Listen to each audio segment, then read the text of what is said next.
السلام عليكم ورحمة الله وبركاته. بسم الله الرحمن الرحيم. الحمد لله وحده وأصلي وأسلم على من لا نبي بعده. صلى الله وسلم وبارك عليه وعلى آله وسلم تسليما كثيرا. أما بعد. ప్రియులారా, ఉపవాసం ఏ కారణాల చేత ఏ పనుల చేత భంగమైపోతుంది తెలుసుకునే ప్రయత్నం చేద్దాం. కొన్ని విషయాల చేత, కొన్ని కారణాల చేత ఆ రోజు యొక్క ఉపవాసం భంగమవుతుంది. దానికి బదులు ఒకరోజు ఉపవాసం ఉండాలి. అయితే రెండవ కారణం, దాని చేత ఉపవాసం భంగమైతే ఉపవాసము ఉండాలి మరియు జరిమానా కూడా ఇవ్వాలి. అటువంటి కారణం ఒక్కటే ఉంది. అది మనిషి తన భార్యతో పగలు సంభోగము చేస్తే అతడి ఉపవాసం భంగమైపోతుంది. అతడు పాపక్షమాపణ కోరాలి. మిగిలిన రోజంతా తినడం త్రాగడం నుండి దూరంగా ఉండాలి. ఆ రోజు ఉపవాసపు బదులు కూడా, అంటే తిరిగి ఉపవాసం పాటించాలి మరియు పరిహారము కూడా చెల్లించాలి. పరిహారం ఏమిటి?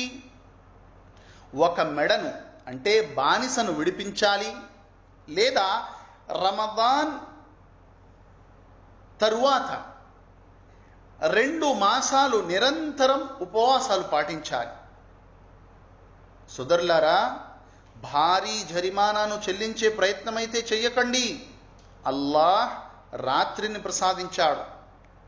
ఇది కూడా చేయకపోతే 60 మంది అభాగ్యులకు అన్నం పెట్టాలి. బుఖారీ యొక్క హదీస్ నంబర్ 1936. وعن أبي هريرة رضي الله تعالى عنه قال: جاء رجل إلى النبي صلى الله عليه وسلم فقال: هلكت يا رسول الله. قال: وما أهلكك؟ قال: وقعت على امرأتي في رمضان. فقال: هل تجد ما تعتق رقبة؟ قال: لا. قال: فهل تستطيع أن تصوم شهرين متتابعين؟ قال: لا. قال: فهل تجد ما تطعم 60 مسكينا؟ قال: لا. ثم جلس فأوتي النبي صلى الله عليه وسلم بأرق فيه تمر فقال: تصدق بهذا. فقال: أعلى أفقر منا وما بين أبطيها أهل بيت أحوج إليه منا.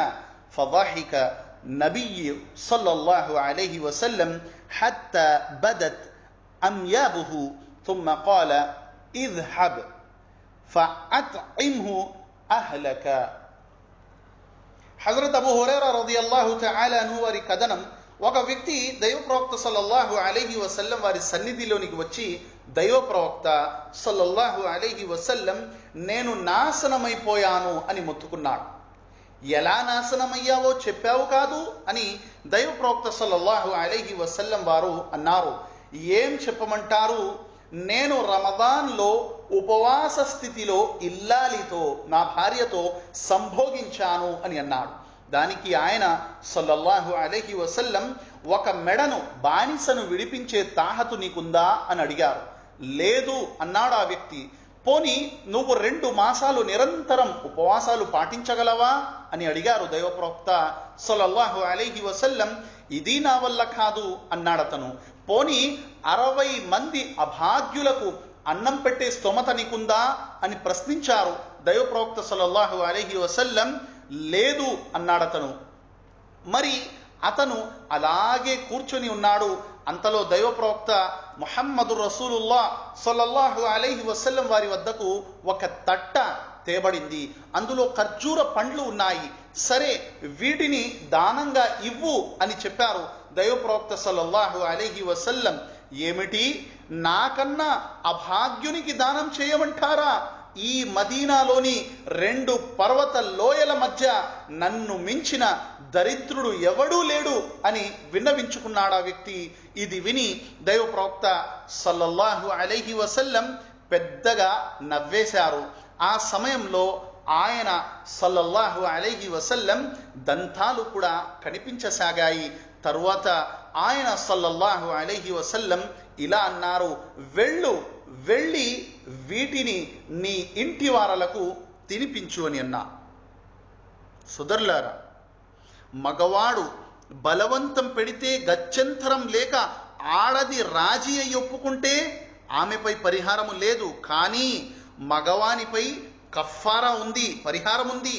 ఒకవేళ అతని భార్య కూడా ఇష్టపడి చేసినట్లయితే ఇరువురు పరిహారం చెల్లించాలి.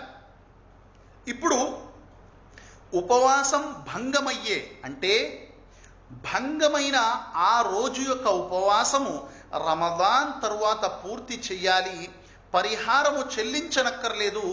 అవేమిటో తెలుసుకునే ప్రయత్నం చేద్దాం.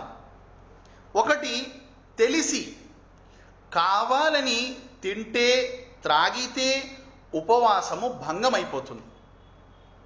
అలాగే ఎటువంటి అనారోగ్యము ఏ కారణము లేకుండా ఉపవాసము విడిచిపెడితే ఉపవాసాన్ని తిరస్కరించటము లేదు.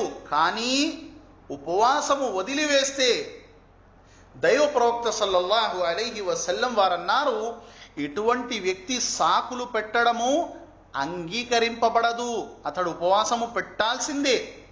చూడండి, బుఖారీ యొక్క హదీస్, దైవ ప్రవక్త సల్లల్లాహు అలైహి వసల్లం వారన్నారు, మన్ అఫ్తర యౌమన్ మిన్ రమదాన మిన్ గైరి రుఖ్సతిన్ లం యఖ్దిహి వ అన్సామ దహర కుల్లహు. అబూ హురైరా రదియల్లాహు వారి ఉల్లేఖనంలో, ఎవరైతే అకారణంగా ఎటువంటి కారణం లేకుండా ఉపవాసాన్ని విడిచిపెడితే జీవితాంతము లేదా సంవత్సరమంతా ఉపవాసమున్నా సరిపోదు. అల్లాహు అక్బర్, గొప్ప ఘనత ఉంది ప్రియులారా. మామూలుగా భావించకండి, అనవసరంగా ఉపవాసాన్ని విడిచిపెట్టకండి. అలాగే దైవ ప్రవక్త సల్లల్లాహు అలైహి వసల్లం వారన్న, చూడండి, బహిష్టు ఋతుస్రావము నెలసరి వచ్చింది లేదా డెలివరీ అయ్యింది, ఆమె ఉపవాసము కూడా భంగమైపోతుంది. బుఖారీ యొక్క హదీస్ నెంబర్ 304. ప్రవక్త వారు అన్నారు, అలైస ఇదా హాదత్ లం తుసల్లి వలం తసుమ్. ఏమి, స్త్రీ బహిష్టు అయి ఉన్నప్పుడు నమాజ్ ఉపవాసాలు విడిచిపెట్టదా? స్త్రీలన్నారు, అవును. అదేవిధంగా ప్రయత్నించి కావాలని ఉద్దేశ్యపూర్వకంగా వాంతి చేస్తే, వేలు పెట్టి వాంతి చేస్తే ఆ రోజు ఉపవాసం భంగమైపోతుంది. దానికి బదులు ఒక ఉపవాసం రమదాన్ తరువాత ఉండాలి. అబూ దావూద్ యొక్క హదీస్ నెంబర్ 2380. ప్రవక్త వారు అన్నారు, వ ఇనిస్తతాఅ ఫఅలైహిల్ ఖదా. ఉద్దేశ్యపూర్వకంగా వాంతి చేసిన వాడు ఉపవాసాన్ని ఖజా చెయ్యాలి, తిరిగి పాటించాలి. ఏదైనా వస్తువు మింగితే ఉపవాసం భంగమైపోతుంది. ఏదైనా బయటకు వస్తే ఉపవాసం భంగం కాదు. క్రింది నుండి బయటకు వస్తే దాని నుండి ఉపవాసము భంగం కాదు. అబ్దుల్లా ఇబ్ని అబ్బాస్ మరియు ఇక్రమ అంటూ ఉన్నారు రదియల్లాహు అన్హుం, బుఖారీ యొక్క హదీస్, అస్సౌము మిమ్మా దఖల వలైస మిమ్మా ఖరజ. ఏదైతే మింగేస్తారో, ఎవరైతే మింగేస్తారో వారి ఉపవాసం భంగమైపోతుంది, బయటకు వస్తే ఉపవాసం భంగము కాదు. అలాగే ఎవరైనా శక్తిని ఇచ్చే ఇంజెక్షన్ తీసుకుంటే, వేయించుకుంటే బలం కోసం, ఆ రోజు ఉపవాసం భంగమైపోతుంది. దానికి బదులు రమదాన్ తరువాత ఉపవాసం పెట్టాలి. అలాగే ఇస్లాంను విడిచిపెట్టేసి ఇతర ధర్మాన్ని అవలంబిస్తే వాడి పూర్తి ఉపవాసం పోయినట్టు. అలాగే మనిషి మూర్ఛిల్లి పడిపోయాడు, ఆ రోజంతా మూర్ఛిల్లితే ఆ రోజు ఉపవాసం భంగమైపోతుంది. తిరిగి లేచిన తరువాత ఆ రోజు యొక్క ఉపవాసం పూర్తి చేసుకోవాలి. అదేవిధంగా శరీరం నుండి రక్తము తీసుకోబడితే, ఎంతగా తీసుకోబడిందంటే మనిషి బలహీనమైపోయాడు. అందుకే రక్తదానం ఏదైతే ఉందో, బలం లేకపోతే పగలు ఇవ్వకండి. బలం ఉంటే ఇవ్వవచ్చు, రాత్రి ఇవ్వండి. బుఖారి యొక్క హదీస్, సాబిత్ అల్ బునాని అనస్ బిన్ మాలిక్ రదియల్లాహు అన్హు వారిని అడిగారు. బుఖారి యొక్క హదీస్ నంబర్ 1940.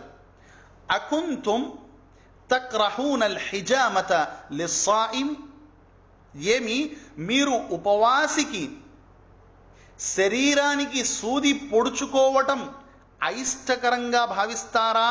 అంటే హిజామా చేయించడం. లా ఇల్లా మిన్ అజ్లి ضعఫి వజాద షబాబతు, లేదు కానీ బలహీనత కారణంగా ప్రవక్త సల్లల్లాహు అలైహి వసల్లం వారి కాలంలో మేము అయిష్టకరంగా భావించేవారము. ఉద్దేశ్యపూర్వకంగా వీర్యము శరీరం నుండి బయటకు తీస్తే, వస్త్రాన్ని ఉపయోగించి అయినా లేదా మరే రకంగానైనా బయటకు తీస్తే, ఇబ్నే ఖుదామా రహ్మతుల్లాహి అలై తన పుస్తకం ముగ్నీలో ప్రస్తావించారు.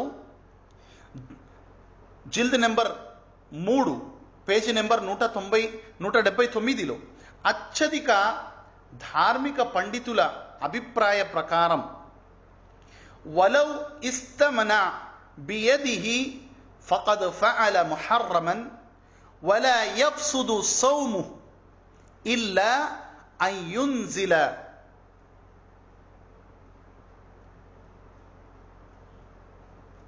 చూడండి, ఫఇన్ అన్జల ఫసద సౌము, ఒకవేళ అతను తన వీర్యాన్ని బయటకు తీస్తే అతడు చెడు పని చేశాడు. వీర్యం వెలువడితే, ఇన్జాల్ అయితే ఉపవాసం భంగమైపోతుంది. ఇటువంటి వారు సహనం, ఓర్పు కలిగి ఉండాలి. ఉపవాసం కోరికలను అదుపులో పెట్టడానికి కదా. ఉద్దేశ్యపూర్వకంగా అలా చేస్తే ఆ రోజు ఉపవాసం భంగమైపోతుంది. కొందరు భంగం అవ్వదు అంటారు. దానికంతటా అదే వెలువడితే నిద్రావస్థలో ఉన్నాడు, దీనికి భంగము వాటిల్లదు. ఇవి కొన్ని విషయాలు. సోదరులారా, జాగ్రత్తగా ఉండండి. ప్రారంభంలో ఇలా అయ్యింది, అలా అయ్యింది, ఉపవాసపు ఆదేశాలు ధార్మిక పండితులను అడిగి తెలుసుకోండి, దాని ప్రకారంగా ఆచరించండి. అల్లాహ్ సుబ్హానహు వ తఆలా మనందరికీ ఖురాన్, సున్నత్ ప్రకారంగా జీవించే భాగ్యాన్ని ప్రసాదించుగాక. అల్లాహ్ సుబ్హానహు వ తఆలా మనందరి ఉపవాసాలను స్వీకరించుగాక. ఆమీన్. జజాకుముల్లాహు ఖైర్. అస్సలాము అలైకుం వరహ్మతుల్లాహి వబరకాతుహు.